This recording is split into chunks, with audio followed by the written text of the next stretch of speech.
noise. I thought I could make this work, but I can't. This isn't the right family for me. The boy is the problem. He has no respect. You haven't been hard enough on him. You've got to make a boy understand. You've got to break him if necessary. You're too weak to do that. What are you talking about? I thought it could work, but it can't. I thought you could be Mrs. Grady Edwards, but you can't. What did you say? Wait a minute. Who am I here? David, what? David! David Harris.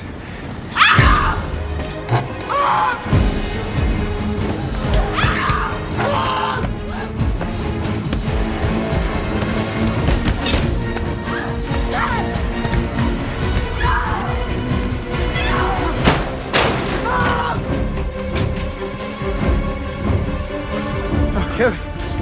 Kelly.